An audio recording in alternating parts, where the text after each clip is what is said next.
engineers of the RDA, they themselves decide by themselves.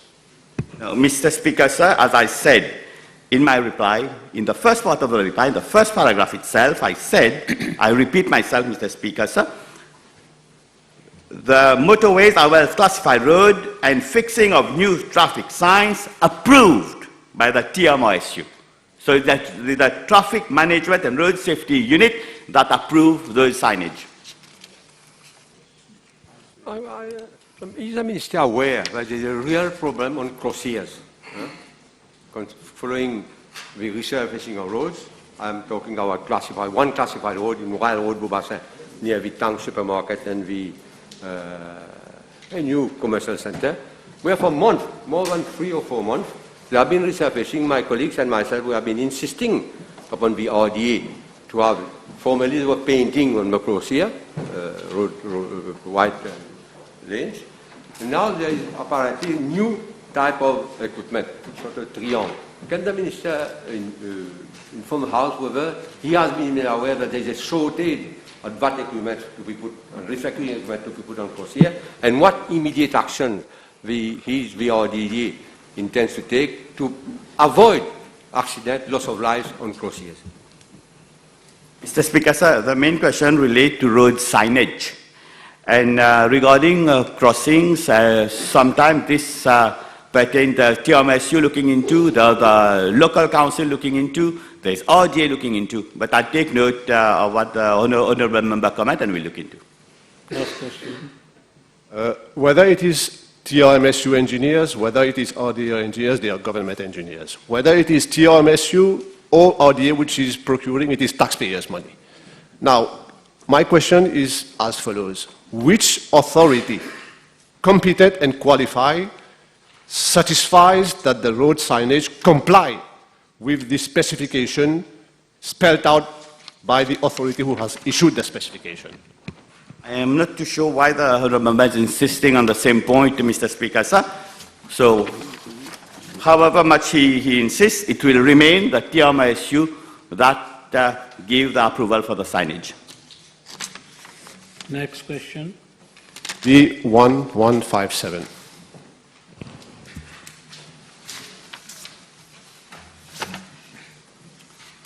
Mr. Speaker, sir, as regards parts A, B and C of the question, the information as provided to me by the NHDC Limited is being tabled. As for part D, I am further informed that Mr. G.R. has worked at the NHDC Limited since March 2016 and presently holds the post of Housing Estate and Development Officer. This post was reportedly advertised internally on 8th October 2020, and Mr. G.R. was called for an interview on 18th November 2020.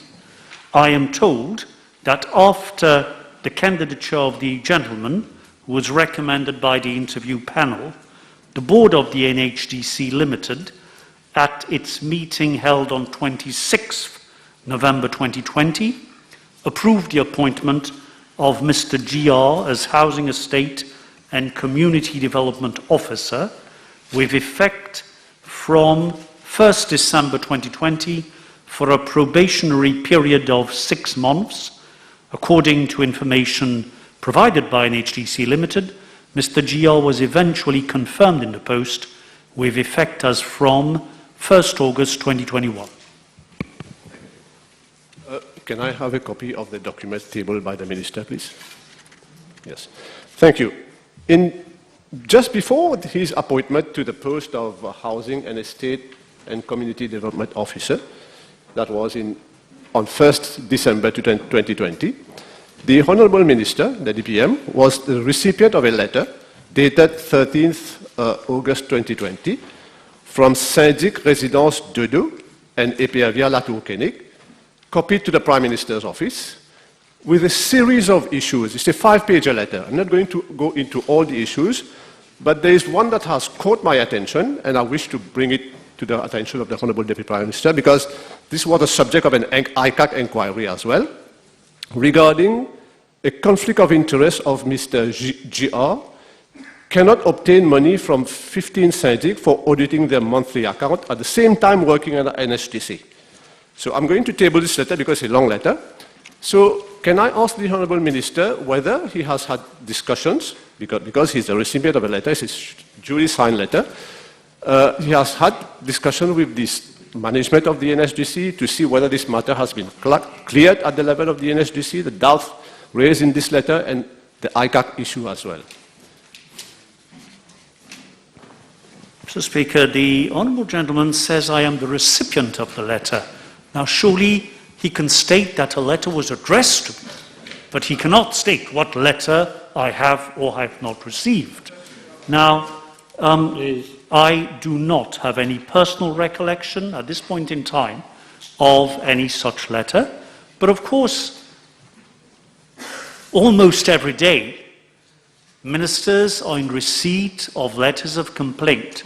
And in the case of the NHDC, this is a regular feature. People not having obtained a house, complaint. Sometimes there are allegations of impropriety, sometimes complaints of the mere delay, which is in itself a cause for concern. And invariably, all such letters are referred to the administration in my ministry for further investigation. Now, I have no recollection of having received any feedback from my ministry concerning any such letter.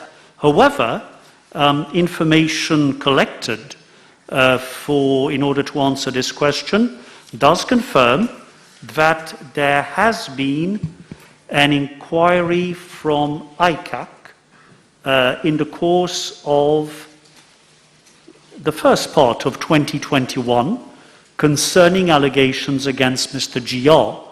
Now, again, as the Honourable Gentleman who has been, I believe, at the head of the NHDC at some point in time in the past, complaints to ICAC are also very frequent in relation to the NHDC.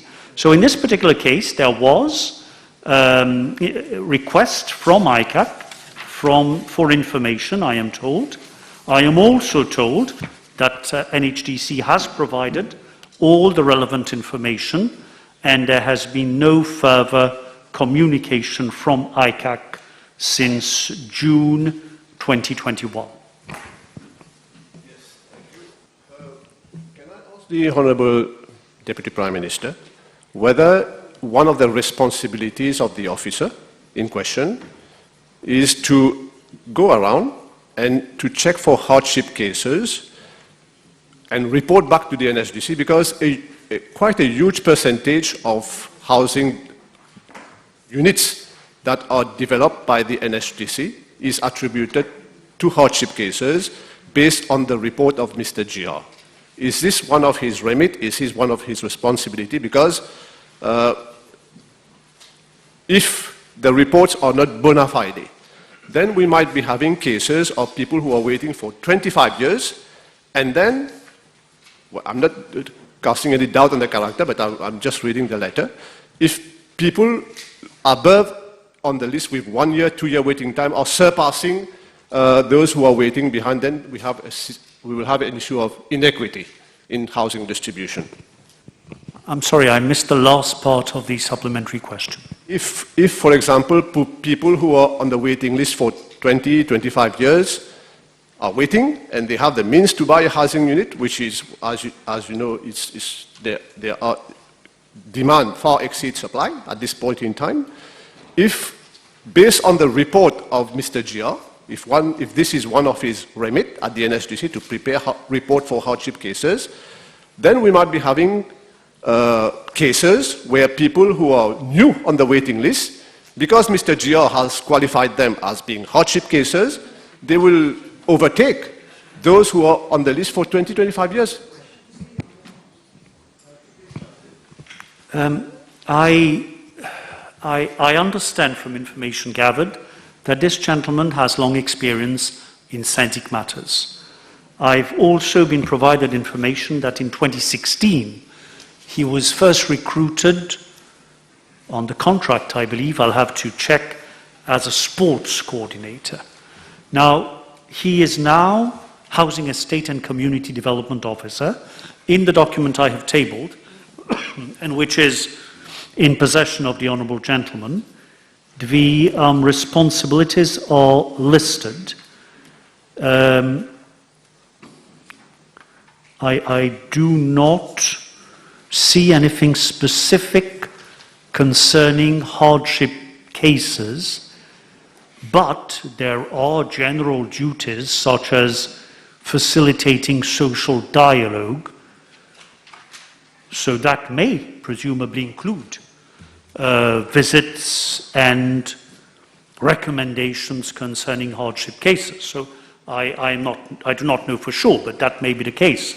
Now, we all know that each time the NHDC allots housing units, there are 1, 2, or 3 housing units that are allotted to hardship cases as recommended by NGOs, and they have a process, I suppose, of verification along with the NGO.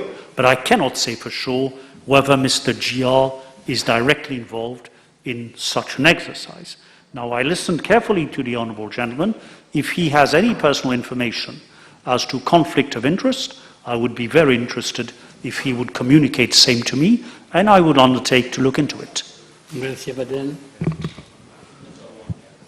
Oui, Monsieur le Président, et je profite de l'occasion concernant la question sur Monsieur G.A. pour faire une demande au Deputy Prime Minister concernant la NHDC de la caverne, où les habitants utilisent le parking depuis bientôt 10 ans, 25 ans, et le Monsieur J.R. est de ceux qui mettent la pression sur les habitants, sur les propriétaires des logements de la caverne, pour évacuer le parking. Et depuis quelque temps, je reçois pas mal, je suppose le député Lobin aussi reçoit pas mal de complaintes des habitants. Est-ce que le ministre peut voir avec la NHDC si on peut régler ce problème-là et surtout parler à M. GR, parce que c'est lui qui est un peu l'instigateur pour mettre la pression sur les habitants de la caverne Vacquois. That is the allegation, and of course I'm no longer a member of Parliament for the constituency, but I mean, the Honourable Gentleman does not need to wait for the PQ. Please feel free, if there are any complaints, to contact me, and I shall certainly look into it. The table has been advised that PQ B1158 will be replied by Honourable Balgobin, PQ B1159 by Minister Lejonga, PQ B1160 by Honourable Ganou, PQ 1161 by Honourable Konjusha, PQ 1170 and 1212 will be replied by Honourable Minister of Environment. The table has also been advised that PQ B 1196, 1198, 1203, 1204, 1205, 1206, B 1210, 1211, 1214, 1215, 1216, 1217, 1218, 1219, 1220, 1222, 1223, and 1224 have been withdrawn. Next question.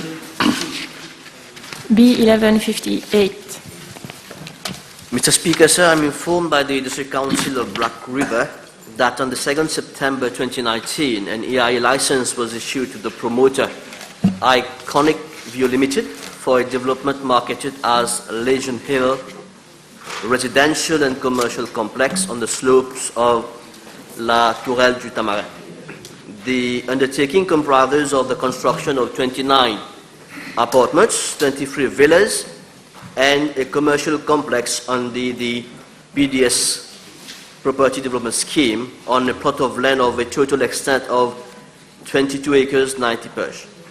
I'm also informed by the District Council that the following building and land use permits have been issued to Iconic View Limited.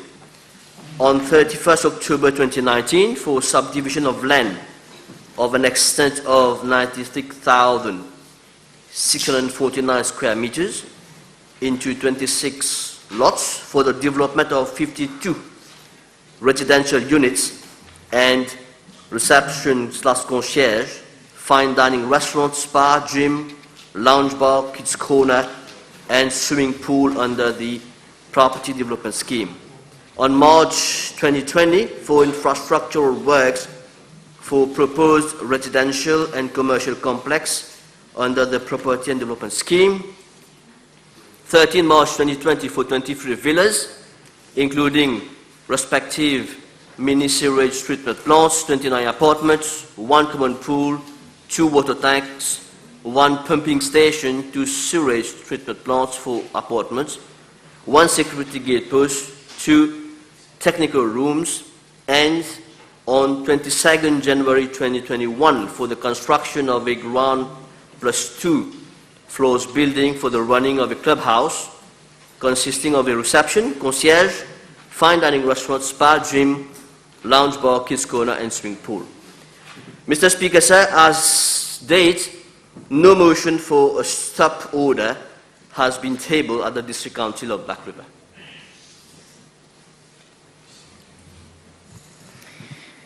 Merci, Monsieur le Président. En réponse à ma question parlementaire B519 sur le même sujet, il était dit que, je cite, « The design report for the drainage infrastructure downstream of the site is awaited from the proponent for the assessment of the Land Drainage Authority to ensure that the runoff is safely discharged to the sea ». Est-ce que je pourrais demander au ministre le ministre responsable de la gestion des risques de catastrophe n'est malheureusement pas là, mais j'espère que le ministre Balgobin pourra me répondre. Where does the matter stand with regards to the land drainage issues? Because the rainy season is coming, and it's very important to make sure that the Legion Hill project will not increase the flood risk for the inhabitants, especially for Caridas, which is a flood-prone area. Mr. Speaker, sir, I hope the honourable member will appreciate that the question relates to where matters stand with regards to stop order motion. And I said that as of today, there is no motion for stop order tabled at the Council. And I invite the member to ask a specific question with regards to LDA and other issues related to that project, specifically so that I can have all information pertaining to her question. B1159.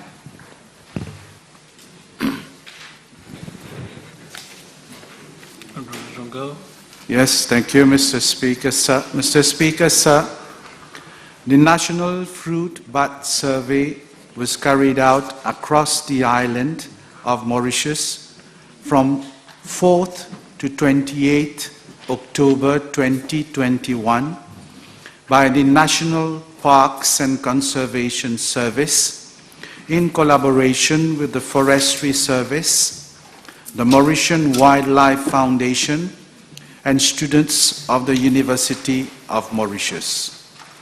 The island-wide survey was carried out in some 100 known roost sites, and the estimated population is around 107,000.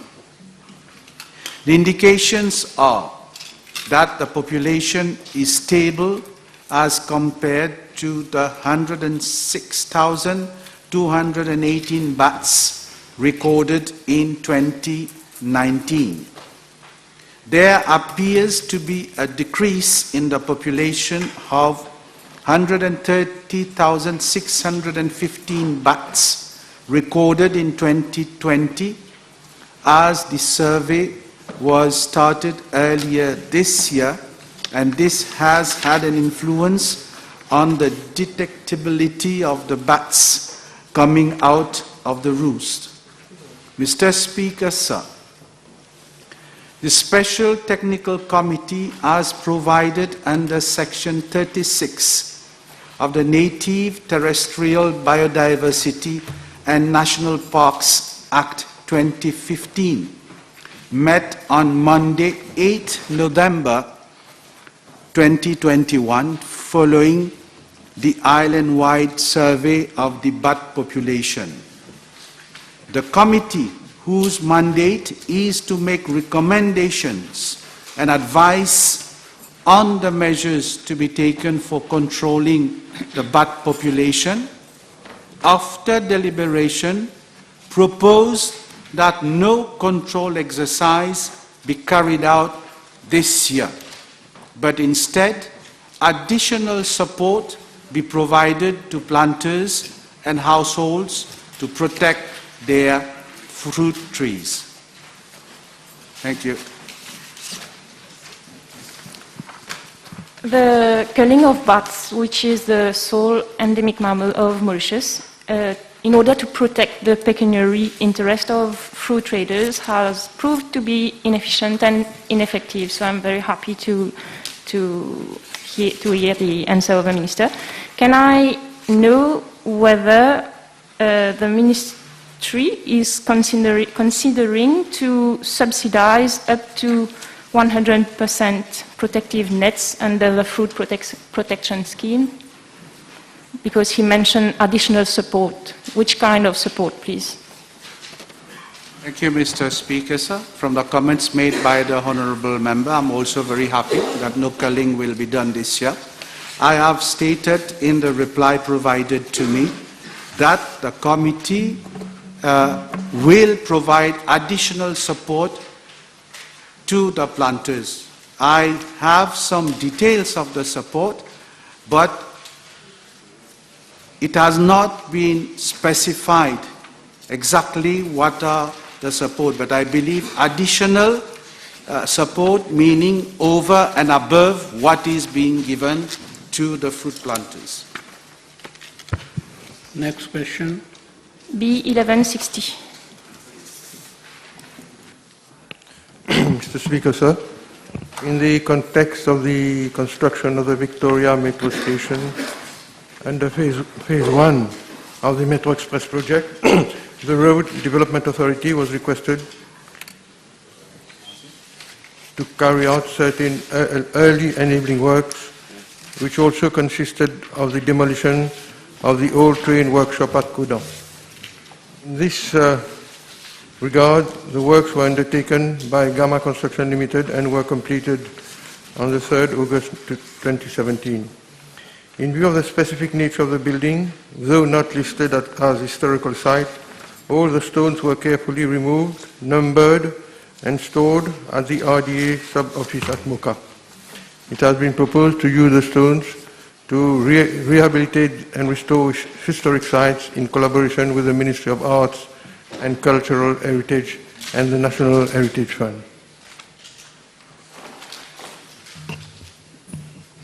Thank you. Ce bâtiment représentait un vestige important de notre passé ferroviaire et a été construit en 1950. Et la RDA, à travers son Divisional Manager, avait pour autant donné la garantie le 14 mars 2017 dans le journal télévisé de la MBC que ce train workshop serait reconstruit tel quel. Donc je suis navrée d'apprendre que ce ne sera pas le cas. Can the Minister give the reassurance to the House that all stones and other structures that have been dismantled have been secured, and can he indicate the place where they have been kept, please? Well, I think I just mentioned, Mr. Speaker, sir, the stones are stored at the RDA sub-office at Moka. And what I can inform the Honourable Member is that MEL has had meetings and site visits with representatives from the Ministry of Arts and Cultural Heritage, together with representatives of the National Heritage Fund, Ministry of Land and Transport, and the Ministry of Housing and Land, to visit the ex-governor's railway station at Reggie for the possibility of coming up with a project, Mr. Speaker, sir, and to make use of the stones of the train workshop at Coudan. But nothing has been decided as yet. I must inform the Honourable Member also that unfortunately there is no space, no room at the place where the original building was built, was erected. And at the moment, the ministries and departments I've just mentioned are deciding on the possibility of what better use can we make of these stones, and where will the building be erected, or whether we can use it to help in the building of another site. B1161. Yes, sir. I am informed that several meetings have been held with the Ministry of Finance, Economic Planning and Development, the Lototech Limited, the Gambling Regulatory Authority, the National Heritage Fund, and the Ministry of Arts and Culture and Cultural Heritage, to work out the modalities for those 4 special Lotto draws. And following these meetings, it has been agreed that the first 2 special Lotto draws will be held on the 18th and the 25th of December this year, and the remaining 2 Lotto draws will be organized thereafter from January 2022 up to June 2022. The dates will be chosen based on the amount of the jackpot.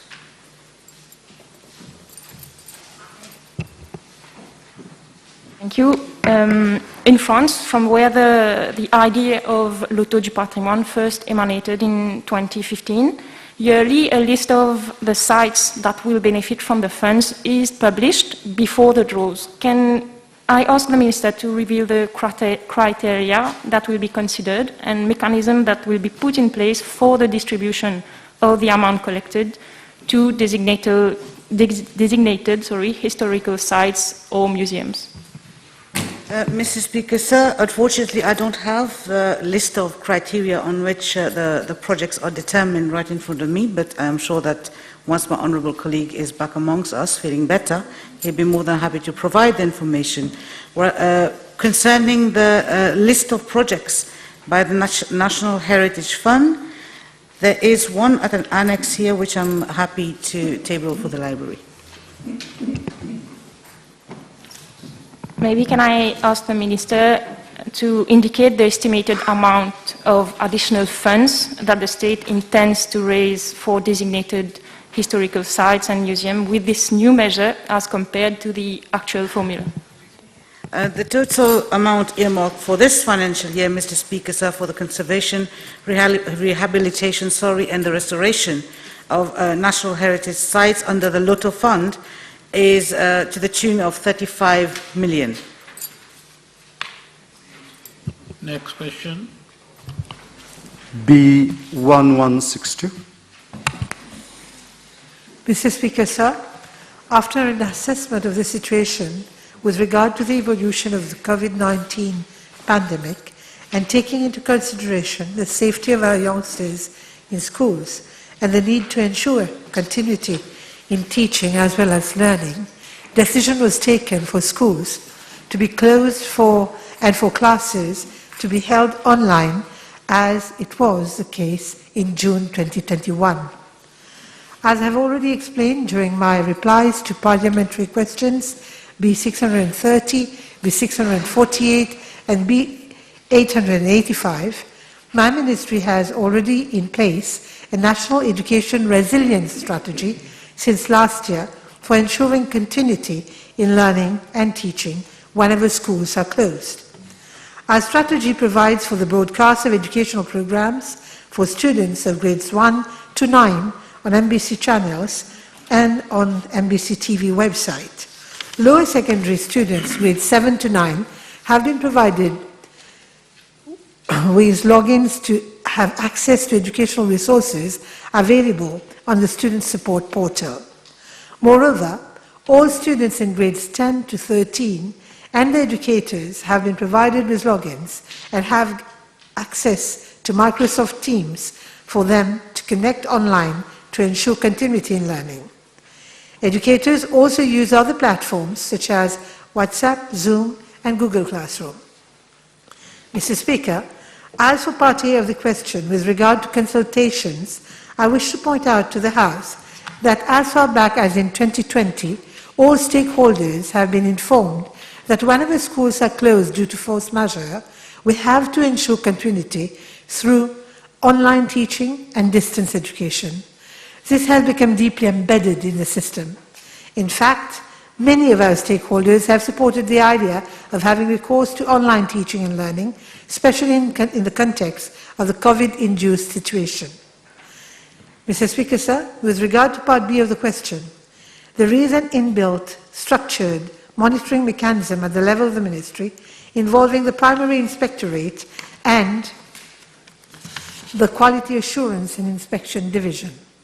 The Quality Assurance and Inspection Division had followed up on the online teaching exercise as well as on the coverage of the curriculum. It is to be noted that this monitoring exercise is meant for internal analysis and action at the level of the Ministry. I wish at this stage, Mr. Speaker, sir, to express my deep appreciation to heads of schools and educators for their dedication and support in the implementation of our National Education Resilience Strategy. And I believe the students have benefited from this mode of learning. It has also enhanced the capacity for autonomous learning, and it's this, Mr. Speaker, sir, perhaps maybe one of the major gains of the COVID-induced situation. I also wish to add that the results obtained at the level of the Primary School Achievement Certificate, the National Certificate of Education, as well as the School Certificate and High School Certificate, showed that students have, in effect, benefited from the remote learning. Mr. Speaker, sir, I'm confident that with the support of heads of schools, educators and parents, students will continue to benefit from remote learning, may it be online or through the TV or even the student support portal. My ministry will continue to monitor the situation closely. Honourable Minister. Mr. Speaker, sir, may I ask the Honourable Minister whether her ministry is doing or has done something to close the digital divide, the gap of the digital divide that exists in our country, and it is felt by many families, especially the underprivileged families. What measures will her ministry take in order to ensure that all our kids, irrespective of their economic background, get proper education during this period? Mr. Speaker, sir, as I informed the House earlier, through parliamentary replies, I have, with the Ministry of Social Integration, has already distributed tablets to all the students from grades 10 to 13 and students coming from families who are registered on the Social Register Mauritius. Furthermore, the Mauritius Telecom has connected more than 7,000 families to internet, broadband internet. Bulletin. Sorry. Yes, thank you, Mr. Speaker. As the House is aware, in private schools, all grades, be it in primary or secondary schools, they have been following online courses. Whereas in public school, only from grades 10 to 13 have been following online courses. So my question to the Honourable Minister, why is it, I'm not taking primary, but secondary, from grades 7 to 9, why are the students not following online courses, bearing in mind that the audiovisual thing that you have on MBC is only for a small amount of time, not more than 1 hour per day, and it is not catering for the needs for the syllabus of those students. And also the teachers, they already have their existing timetable. Why is it we don't give online courses for grade 7 and 9? Mr. Speaker, sir, the planning for the classes being broadcast by on the MBC channels have been made by the MIE and the ministry's officials. What we are planning to do, we have the whole syllabus prepared and lessons prepared already for them to be broadcast on TV or on the student support portal. Now, the student support portal is also being upgraded so that we have even more lessons in there. For private secondary schools, teachers have gone on WhatsApp and other means to connect with students. This does not mean that students from the state secondary schools do not get this accompagnement, this encadrement from their educators. This is also being done. But we already have a format with classes being run on TV and on the student support portal.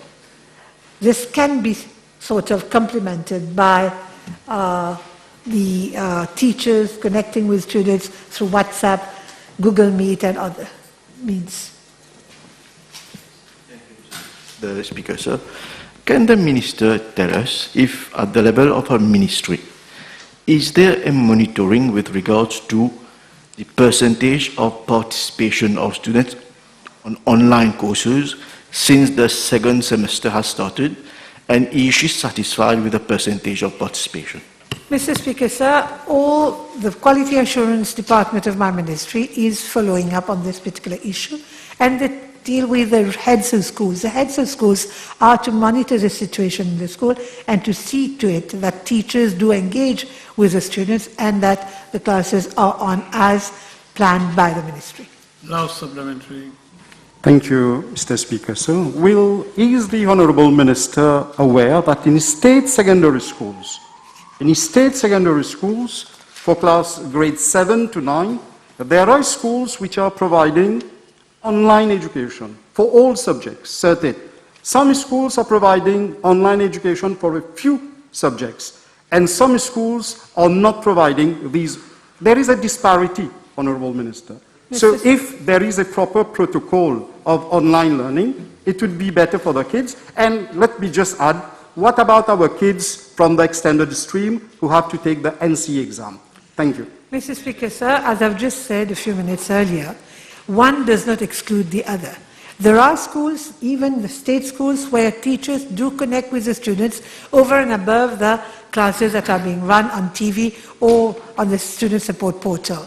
This, as I've said, it all depends on the way it is being done. The ministry has planned to have classes for grades 7 to 9 on TV and on the student support portal.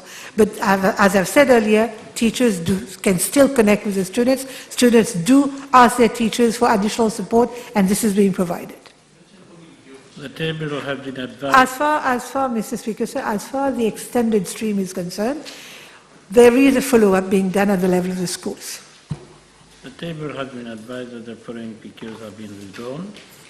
1225, 1226, 1227, 1223, 1179, 1232. Next question. 1163.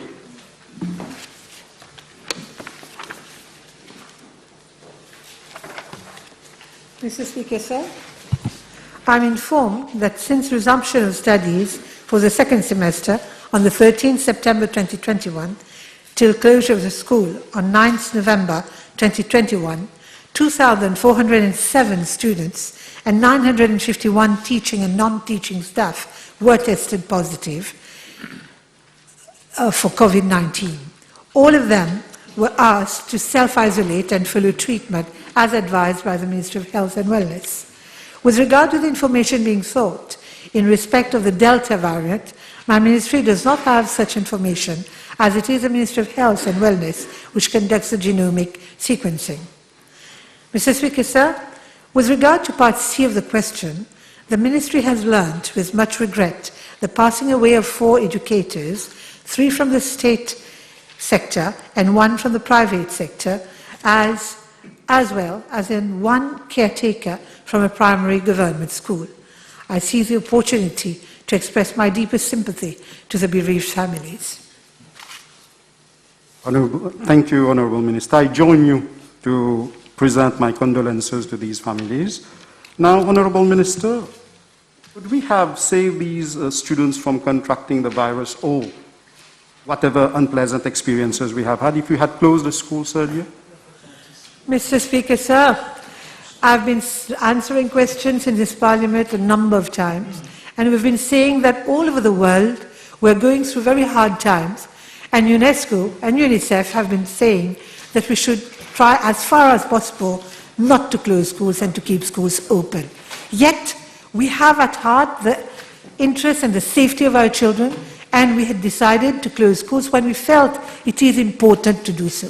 We must not forget that children have to carry on with their studies. Education continuity remains a major issue, and therefore we took the decision when we felt it was the right time to take it. The Honourable Vice Prime Minister, if vaccination of children under the age of 12 is being considered by government? At this point in time, Mr. Speaker, sir, considering the number of vaccines that we have on the island, we're planning to do the vaccination of students from grade 7 onwards. But right now, we have been doing it for students between 15 and 17 years of age. Once we've completed this batch, we can think of moving to the lower classes, but not earlier.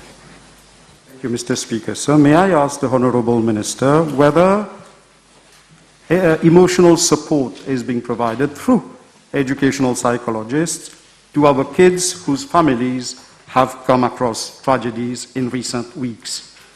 Mr. Speaker, sir, the National Education Counselling Services of the Ministry is in fact working closely with people, parents and students who have asked for support at the level of the Ministry. Honourable members, I'll suspend the sitting for 1 hour and a half.